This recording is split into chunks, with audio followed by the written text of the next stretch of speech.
আগামীকাল ঢাকায় কি ঘটতে যাচ্ছে? একদিকে আওয়ামী লীগ ঘোষণা দিয়েছে তারা আগামীকালকে ঢাকার রাজপথ দখল করবে, ঢাকার 0 পয়েন্টে তাদের সমাবেশ ডেকেছে। অন্যদিকে বৈষম্য বিরোধী ছাত্র থেকে শুরু করে বিএনপি, ছাত্র অধিকার পরিষদ, যুব অধিকার পরিষদ, প্রায় বাংলাদেশের সকল ধরনের যত দল আছে সবাই ঘোষণা দিয়েছে আওয়ামী লীগকে, স্বৈরাচারী বা ফ্যাসিস্ট সরকারের আওয়ামী লীগ বা তাদের নেতাকর্মীদের এবং নিষিদ্ধ কর্মীদের ঢাকায় কোনোভাবেই বাংলাদেশের মাটিতে পা রাখতে দেওয়া যাবে না। তো দেখার অপেক্ষায় আগামীকালকে কি ঘটে। তবে এখন পর্যন্ত প্রশাসন থেকে তেমন কোনো বক্তব্য পাওয়া যায় নাই। বাংলাদেশ প্রতিদিনের একটা খবর, সেটা আপনাদেরকে পড়ে শোনাই। গণহত্যাকারী আওয়ামী লীগকে দেশের মাটিতে আর ঠাঁই দেওয়া হবে না বলেছেন বিএনপির কেন্দ্রীয় নেতা ও সাবেক উপমন্ত্রী advocate M Ruhul Quddus Talukdar Dulu. Fascist Sheikh হাসিনার দোসররা মনে করেছে অন্তর্বর্তী সরকারের উপদেষ্টাদের কাজে কর্মে বিঘ্ন ঘটালে, বিভিন্ন দেশে বাধা দিলে তারা সফল হবে। সে ঘুরে ঘুরে বালি। তাদের দুঃস্বপ্ন আর কখনো সফল হবে না। বাংলাদেশের মাটিতে আর ছাত্র জনতার উপরে বর্বর গণহত্যা পরিচালনাকারী আওয়ামী লীগকে ঠাঁই দেওয়া হবে না।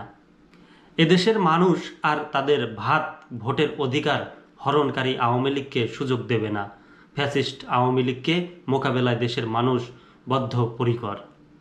তিনি বলেন, প্রতিবেশী রাষ্ট্র ভারতে পতিত স্বৈরাচার সাবেক ফ্যাসিস্ট সরকারের প্রধান শেখ হাসিনা ষড়যন্ত্রে লিপ্ত। দেশপ্রেমিক ছাত্র জনতাকে তাই থেমে গেলে চলবে না, ফ্যাসিস্টদের বিরুদ্ধে লড়াই চালিয়ে যেতে হবে। ছাত্র জনতার ঐক্যবদ্ধ প্রচেষ্টার মাধ্যমে ফ্যাসিস্ট রানী শেখ হাসিনা দেশ ছেড়ে পালিয়ে ভারতে আশ্রয় নিয়েছে। তার অনেক দোসররা রাতের আধারে পালিয়ে ভারতের আশ্রয় নিয়েছে। পালিয়ে থেকে এসব ফ্যাসিস্টরা সামাজিক যোগাযোগ মাধ্যমে দেশকে অশান্ত করার হুমকি দিয়ে যাচ্ছে। দেশের মানুষ তাদের হুমকি ষড়যন্ত্র ভয় পায় না। কথা বলতেই হয়, আওয়ামী লীগের নেতাকর্মীরা তো এখন পলাতক, বা তাদের দেখলেই পরীক্ষা দিতে আসলে নেতা কর্মীদেরকে, নেত্রীদেরকে ধরে পুলিশে দেওয়া হচ্ছে। বাড়িতে বাড়িতে আছে কিনা বা তাদের সাথে, নিষিদ্ধ কর্মীদের সাথে কেউ কথা বললে তাদেরকে ব্যবস্থা নেওয়া হবে তাদের বিরুদ্ধে।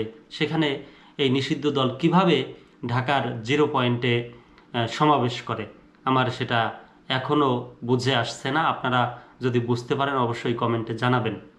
শনিবার বিকালে নাটোরের নলডাঙ্গা উপজেলার Patul Hapania school and college মাঠে স্থানীয় পিপরুল ইউনিয়ন বিএনপি আয়োজিত জনসমাবেশে প্রধান অতিথির বক্তব্যে দুলু এসব কথা বলেন।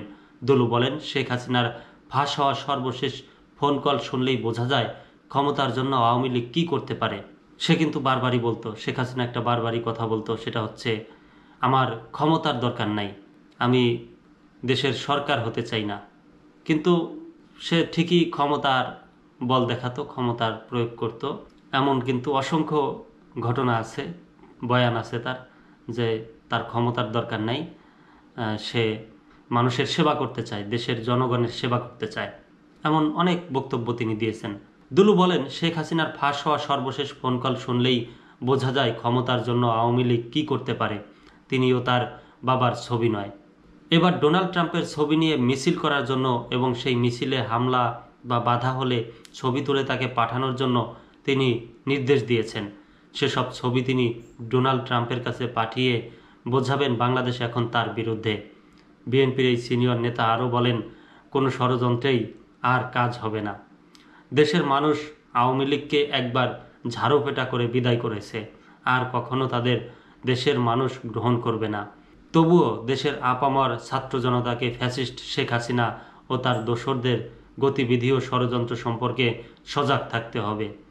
পিপরুল ইউনিয়ন বিএনপির সভাপতি হুমায়ুন কবির শিকদারের সভাপতিত্বে জনসভায় বক্তব্য রাখেন দুলুর সহধর্মিণী সাবিনা ইয়াসমিন ছবি, জেলা বিএনপির সদস্য সচিব রহিম নেওয়াজ, যুগ্ম আহ্বায়ক ফরহাদ আলী দেওয়ান শাহিন, কাজী শাহ আলম, জেলা ছাত্রদল সভাপতি এ হাই তালুকদার ডালিম, ছাত্রদল সভাপতি কামরুল ইসলাম,